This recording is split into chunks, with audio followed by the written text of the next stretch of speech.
الحمد لله نحمده ونستعينه ونستغفره ونؤمن به ونتوكل عليه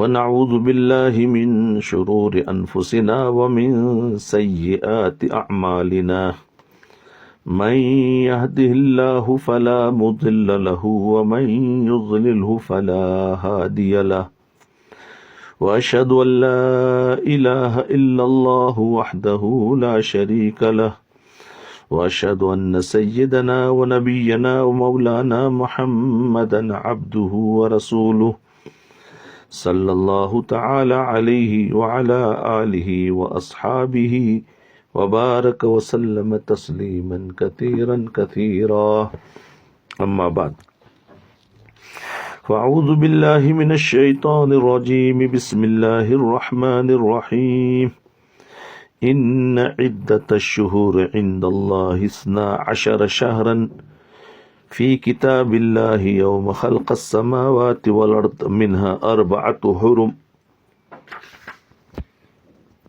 صدق الله العظيم.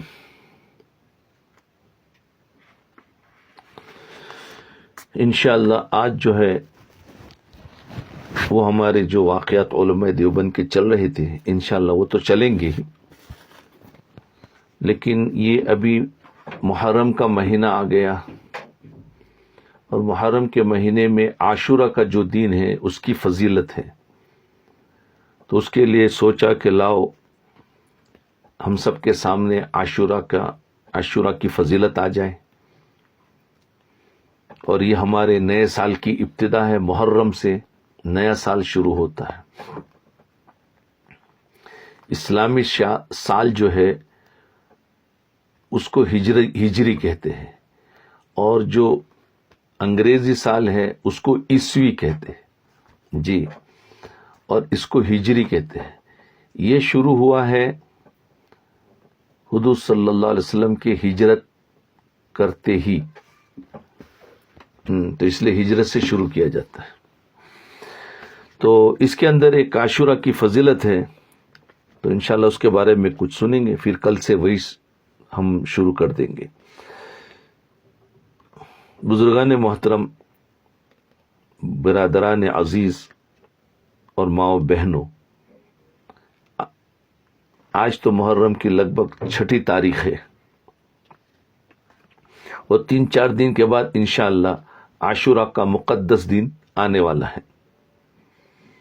یوں تو سال کے 12 مہینے اور ہر مہینے کے 30 دن اللہ تعالیٰ کے پیدا کیے ہوئے ہیں. سال کے 12 مہینے اور ہر مہینے کے 30 دن اللہ تعالیٰ کے پیدا کیے ہوئے، لیکن اللہ جل شانہ نے اپنے فضل و کرم سے پورے سال کے بعض ایام کو خصوصی فضیلت عطا فرمائی ہے، اور ان ایام میں کچھ مخصوص احکام مقرر فرمائے ہیں. یہ محرم کا مہینہ بھی ایک ایسا مہینہ ہے جس کو قرآن کریم نے حرمت والا مہینہ قرار دیا ہے. جو آیت میں نے آپ کے سامنے تلاوت کی ہے اس میں اللہ تعالیٰ نے بتلا دیا کہ 4 مہینے ایسے ہیں جو حرمت والے ہیں، ان میں سے ایک محرم کا مہینہ ہے جی. خاص طور پر محرم کی 10ویں تاریخ، جس کو عام طور پر عاشورہ کہا جاتا ہے، محرم کی 10ویں تاریخ کو عاشورہ کہا جاتا ہے. یہ شیعہ حضرات جو ہے وہ اس دن کو بہت مناتے ہیں. ان کے یہاں یہ بوری لوگ ہیں، وورا لوگ ہیں، ان کے یہاں جو ہے اسماعیلی جو ہے اور دوسرے جو اثنا عشری شیعہ ہے، وہ ان کے محرم کا مہینہ اور خصوصاً پہلے 10 دن تو ان کے بڑی برکت والے ہوتے ہیں. ان 10 دنوں میں تو وہ اپنی دکان کاروبار سب بند رکھتے ہیں، ان کی دکان پر کچھ نہیں ملے گا، وہ بالکل بند ہوتا ہے. تو وہ رکھتے ہیں، وہ عاشورہ کو مناتے ہیں. ان کے ہاں کوئی دوسری چیزیں ہیں. ہم عاشورہ کا صرف روزہ ہی اور کچھ نہیں، جس کے معنی ہے 10واں دن عاشورہ کا. یہ دن اللہ تعالیٰ کی رحمت و برکت کا خصوصی طور پر حامل ہے. باقی پورا مہینہ محرم کا عام دنوں کی طرح ہے. جب تک رمضان کے روزے فرض نہیں ہوئے تھے اس وقت تک عاشورہ کا روزہ رکھنا مسلمانوں پر فرض قرار دیا گیا تھا. بعد میں جب رمضان کے روزے فرض ہو گئے تو اس وقت عاشورہ کے روزے کی فرضیت منسوخ ہو گئی. لیکن حضور اقدس صلی اللہ علیہ وسلم نے عاشورہ کے دن روزہ رکھنے کو سنت اور مستحب قرار دیا. ایک حدیث میں حضور اقدس صلی اللہ علیہ وسلم نے ارشاد فرمایا کہ مجھے اللہ جل شانہ کی رحمت سے یہ امید ہے کہ جو شخص عاشورہ کے دن روزہ رکھے گا تو اس کے پچھلے 1 سال کے گناہوں کا کفارہ ہو جائے. عاشورہ کے دن روزہ رکھے گا تو پچھلے 1 سال کے گناہوں کا کفارہ ہو جائے گا. عاشورہ کے روزے کی اتنی بڑی فضیلت آپ نے بیان فرمائی. جی، یوم عاشورہ ایک مقدس دن ہے. بعض لوگ یہ سمجھتے ہیں کہ عاشورہ کے دن کی فضیلت کی وجہ یہ ہے، بعض لوگ یہ سمجھتے ہیں کہ عاشورہ کے دن کی فضیلت کی وجہ یہ ہے کہ اس دن میں نبی کریم صلی اللہ علیہ وسلم کے مقدس نواسے حضرت حسین رضی اللہ عنہ کی شہادت کا واقعہ پیش آیا. یہ اس وجہ سے اس کو مقدس سمجھتے ہیں، فضیلت سمجھتے ہیں. بالکل نہیں. اس شہادت کے پیش آنے کی وجہ سے عاشورہ کا دن مقدس اور حرمت والا بن گیا ہے.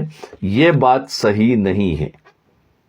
یہ وہ لوگ مناتے ہیں جو حضرت حسن و حسین کو، اسی لیے عاشورہ کے دن وہ یہ سمجھتے ہیں کہ ہمارے ان کے جو تھے حضرت حسن حسین رضی اللہ عنہ کو شہید کر دیا گیا تھا.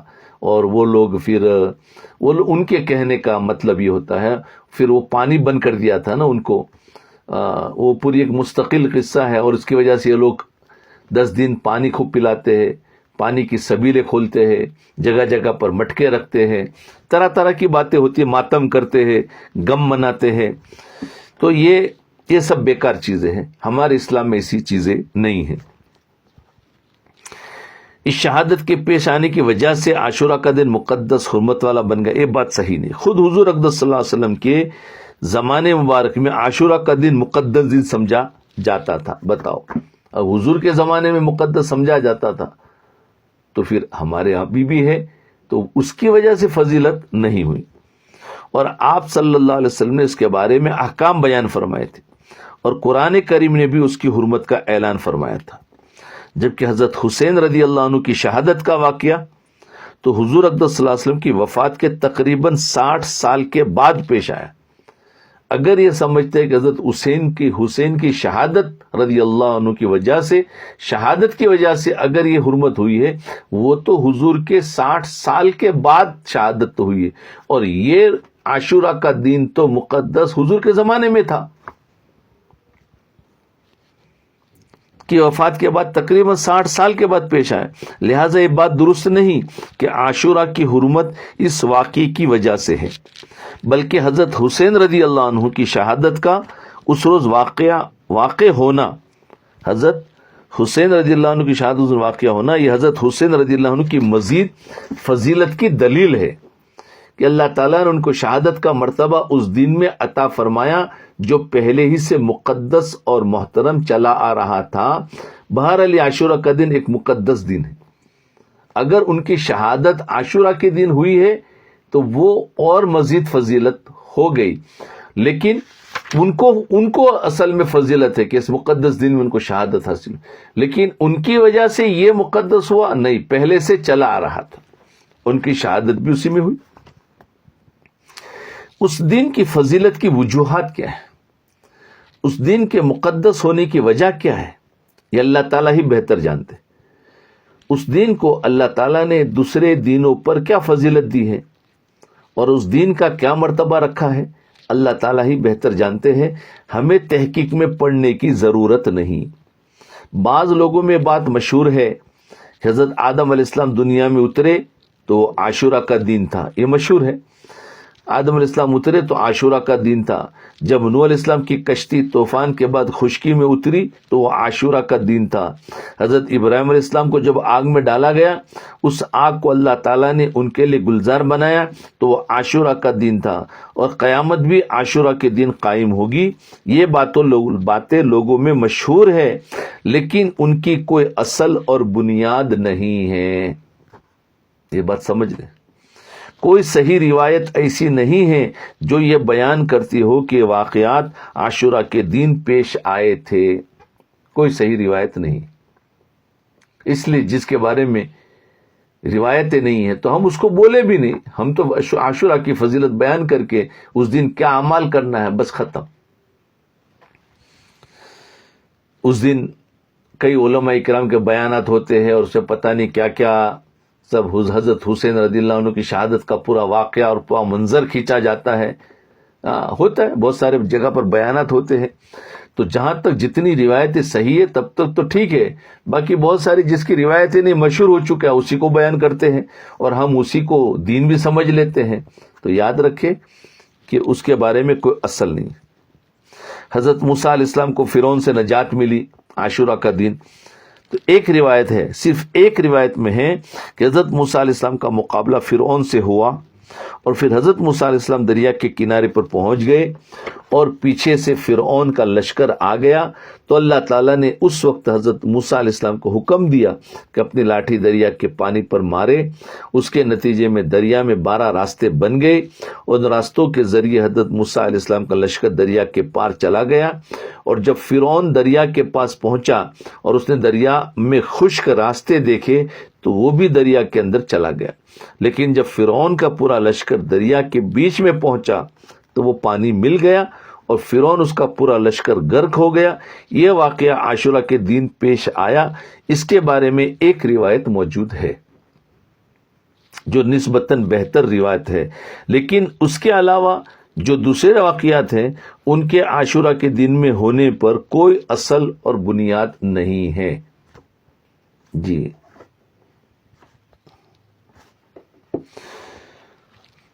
اور دیکھو، فضیلت کے اسباب تلاش کرنے کی ضرورت نہیں ہے، اس کی وجہ سے فضیلت، اس کی وجہ سے ضرورت نہیں۔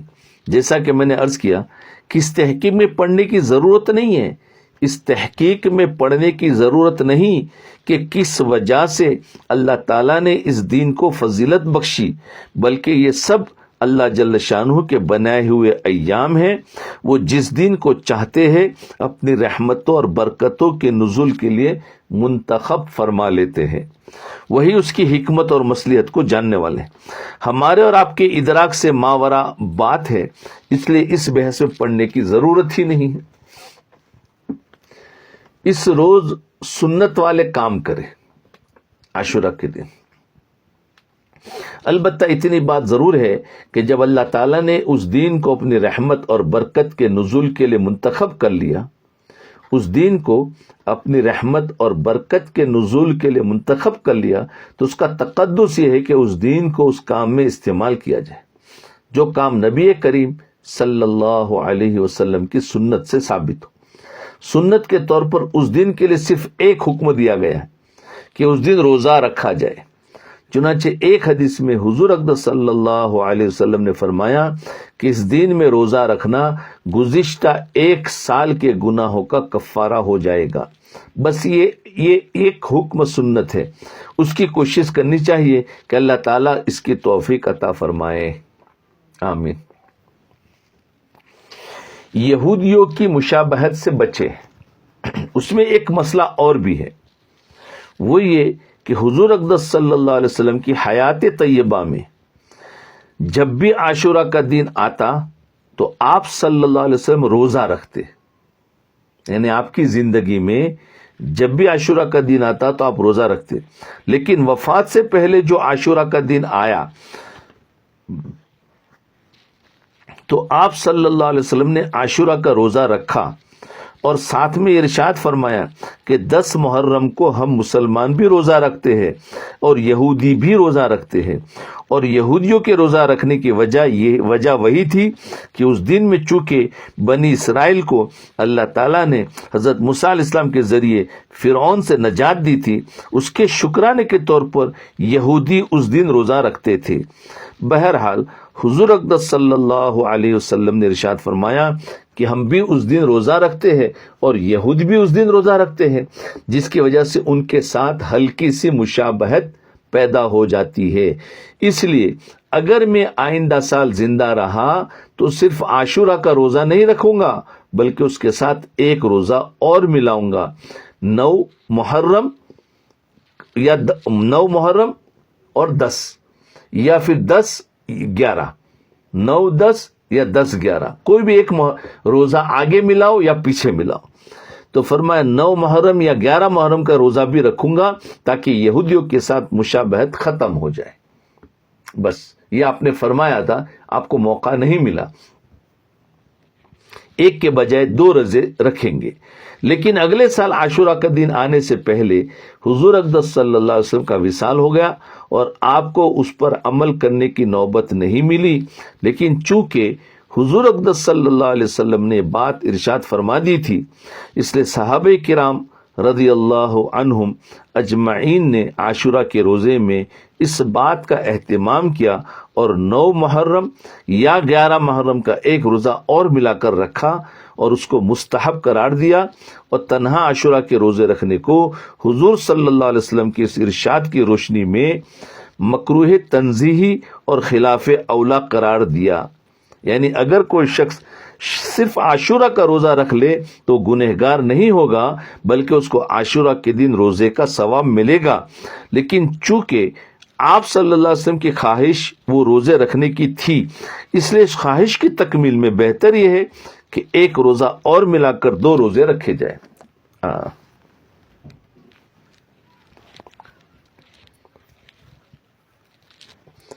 تو بات سمجھ میں آ گئی ہوگی۔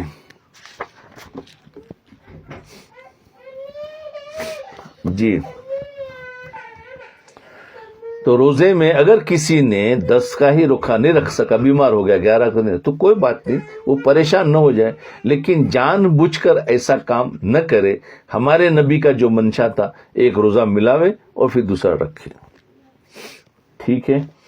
عبادت میں بھی مشابہت نہ کرے رسول اللہ صلی اللہ علیہ وسلم کے اس ارشاد میں، کیونکہ ہمارا اسلام ایسا ہے کہ اس میں نہ یہود کی مشابہت ہے، نہ عیسائیوں کی مشابہت ہے، اور نہ کسی اور مذاہب کی مشابہت۔ یہ اسلام اپنے پیروں پر خود کھڑا ہے، اور جہاں مشابہت آئی ہے اللہ کے رسول نے وہاں منع کر دیا ہے۔ اس لیے روزے میں بھی وہ بھی رکھتے تو ہمیں کہا ایک اور بڑھا دو، ختم ہو گیا بات۔ رسول اللہ صلی اللہ علیہ وسلم کے ارشاد میں ہمیں ایک سبق اور ملتا ہے، وہ یہ کہ غیر مسلموں کے ساتھ ادنا مشابہت بھی حضور صلی اللہ علیہ وسلم نے پسند نہیں فرمائی۔ لباس میں بھی، کھانے پینے میں بھی، رہنے سہنے میں بھی مشابہت مت اختیار کرو، ان سے الگ ہو ہمارا۔ اس لیے اسلام ایک الگ طریقہ لے کر آیا، لیکن آج ہم ہیں مسلمان، لیکن ہمارے کھانے میں، پینے میں، پہننے میں اور گھر کے رہنے سہنے میں سب غیروں کی مشابہت اختیار کر لی ہے، تو اللہ کے رسول پسند نہیں فرماتے، پسند نہیں فرمائے۔ حالانکہ وہ مشابہت کسی برے اور ناجائز کام میں نہیں تھی، بلکہ ایک عبادت میں مشابہت تھی کہ اس دن جو عبادت وہ کر رہے ہیں ہم بھی اس دن وہی عبادت کر رہے ہیں، لیکن آپ صلی اللہ علیہ وسلم نے اس کو بھی پسند نہیں فرمایا۔ کیوں؟ اس لیے کہ اللہ تعالیٰ نے مسلمانوں کو جو دین عطا فرمایا ہے وہ سارے ادیان سے ممتاز ہے، سارے دینوں سے ممتاز ہے، جو ہمیں تفر، اس کے طرز عمل، اس کی چال ڈھال، اس کی وضاقتہ، اس کا سراپا، اس کے اعمال، اس کے اخلاق، اس کی عبادتیں وغیرہ ہر چیز غیر مسلموں سے ممتاز ہونی چاہیے۔ جی، پھر ہم الگ دکھیں گے۔ اس لیے غیروں نے محنت کی ہے کہ یہ جو ہم سے الگ رہتے ہیں ان کو ہمارے ساتھ ملا دو، تو پھر ہمیں کوئی خوف نہیں ہے. اگر یہ ہم سے الگ رہے تو پھر ان کو خوف ہوتا ہے کہ ان کی طاقت اور ان کے عمل میں اتنا پاور ہے کہ ہماری نہیں چلے گی. اس لیے آج ہمارے اسلام کو ختم نہیں کیا, جی مسلمانوں کو ختم نہیں کیا, فرمایا تو ہمارے جیسے بن جاؤ. ان کی مشابہت ہم نے اختیار کر دی. دیکھو لباس کے اندر, چہرے کے اندر آج کوئی بھی داڑھی نہیں رکھتا. مسلمان داڑھی رکھے گا تو ان کو اس کے حساب سے, یہود داڑھی رکھتے ہیں لیکن لمبی رکھتے ہیں, تو اس میں ہمیں کیا کہا کہ تم ایک مشت رکھو, لمبی مت رکھو ورنہ ان کی مشابہت ہو جائے گی. تو وہ بھی رکھتے ہیں, اس مسلمان بھی رکھتا ہے, تو اس کے لیے تم اتنی رکھو ایک مشت, اس سے بڑی وہ رکھتے ہیں. اور یہ عیسائی نہیں رکھتے ہیں تو فرمایا تم رکھو. تو دیکھو لباس, آج لباس ہمارا ایسا ہے کہ کوئی پہچان میں نہیں آتا ہے کہ کون مسلم ہے کون غیر مسلم ہے, سب ایک جیسے دکھتے جب تک کہ وہ کلمہ نہ پڑے. اللہ, اس لیے ہمیں چاہیے کہ مشابہت اختیار نہ کرے. کیوں؟ اس لیے کہ اللہ تعالیٰ نے مسلمانوں کو جو دین عطا فرمایا وہ سارے ادیان سے ممتاز ہے, ان پر فوقیت رکھتا ہے. لہذا ایک مسلمان کا ظاہر اور اس کا باطن بھی غیر مسلم سے ممتاز ہونا چاہیے. اس کا طرز عمل, اس کی چال ڈھال, اس کی وضاقتہ, اس کا سراپا سر تاپا, اس کے اعمال, اس کے اخلاق, اس کی عبادتیں وغیرہ, ہر چیز غیر مسلموں سے ممتاز ہونی چاہیے. چنانچہ احادیث میں یہ احکام جا بجا ملیں گے کہ جس میں حضور اقدس صلی اللہ علیہ وسلم نے فرمایا کہ غیر مسلموں سے الگ طریقہ اختیار کرو. مثلا خالف المشرکین, حدیث ہے, مشرکین کی مخالفت کرو. جی خالف المشرک, یعنی مشرکین جو اللہ تعالیٰ کے ساتھ دوسروں کو شریک ٹھہراتے ہیں ان سے اپنا ظاہر اور باطن الگ رکھو. جی کیونکہ مشابہت اختیار کرنے والا انہی میں سے ہے. مشابہت اس لیے منع کیا کہ آپ کی حدیث ہے کہ جو جس کی مشابہت اختیار کریں گے قیامت کے دن وہ انہی کے ساتھ اٹھیں گے. اس لیے ہمیں جو نبی کا طریقہ دیا جس کو ہم سنت کہتے, یہ سنت جو ہے, سنت جو طریقہ ہے وہ کسی بھی کی مشابہت سے نہیں ملتا, کسی مذہب سے اس کی مشابہت نہیں ہوتی, یہ الگ ہی طریقہ ہے, اس کو کہتے سنت. جی تو سنت جو طریقہ ہے وہ سب کی مشابہت سے ہٹاتا ہے, اور اگر ہم نے سنت چھوڑی تو کسی نہ کسی کی مشابہت لگے گی, اور جن کی مشابہت لگے گی قیامت کے دن انہی کے ساتھ اٹھائے جاؤں گے. اس لیے دنیا ہی میں ہر ایک انسان فیصلہ کر سکتا ہے کہ میں ہوں تو مسلمان, نمازی ہوں, سب کچھ ہوں, لیکن اپنے چال ڈھال میں, اخلاق میں اور اپنے عادات میں کس کی مشابہت اختیار کر رکھی ہے یہ دیکھ لو. اس سے ہم اپنا حساب لگا سکتے ہیں کہ میں کہاں جاؤں گا. مرنے کے بعد نہیں, مرنے سے پہلے ہی ہر انسان کو پتہ چل جائے گا. اگر پتہ ہے تو پھر اپنے آپ کو چینج کرنے کی, بدلنے کی کوشش کرے اور نبی کی سنتوں پر آ جائے, نبی کے طریقوں پر آ جائے. جب عبادت کے اندر اور بندگی اور نیکی کے کام میں بھی نبی کریم صلی اللہ علیہ وسلم نے مشابہت پسند نہیں فرمائی, تو دوسروں کاموں میں اگر مسلمان ان کی مشابہت اختیار کرے تو یہ کتنی بری بات ہوگی. اگر یہ مشابہت جان بوجھ کر اس مقصد سے اختیار کی جائے تاکہ میں اس جیسا نظر آؤں, اگر جان بوجھ کر اس مقصد سے کیا جائے کہ میں ان جیسا نظر آؤں تو پھر یہ گناہ کبیرہ ہے. ہاں, ایک تو ہے کہ ویسے ہی غفلت سے ہو گیا, اور ایک تو جان بوجھ کر, تو فرمائے گناہ کبیرہ ہے. حضور صلی اللہ علیہ وسلم نے ارشاد من تشبہ بقوم فہو منہ, جی جو شخص کسی قوم کی مشابہت اختیار کرے وہ اسی قوم کے اندر داخل ہے. جی ہے تو فہرست دنیا میں تو مسلمانوں کی, لیکن آخرت میں وہ اسی قوم میں ہے. مثلا اگر کوئی شخص انگریزوں کا طریقہ اس لیے اختیار کرے تاکہ میں دکھنے میں انگریز نظر آؤں تو یہ گناہ کبیرہ ہے.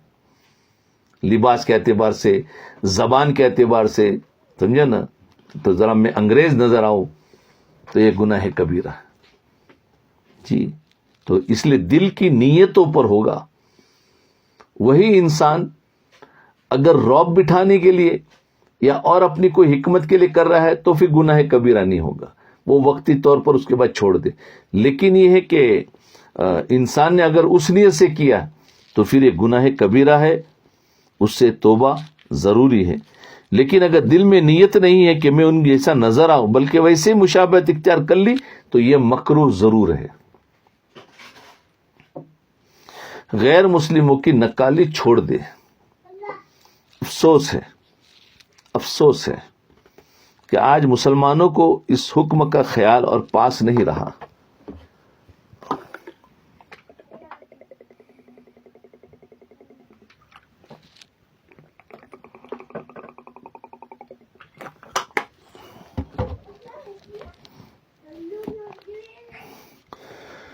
آج مسلمانوں کو اس حکم کا خیال اور پاس نہیں رہا. اپنے طریقہ کار میں, اپنی وضاقتہ میں, اپنے لباس پوشاک میں, اپنے اٹھنے بیٹھنے کے انداز میں, کھانے پینے کے طریقوں میں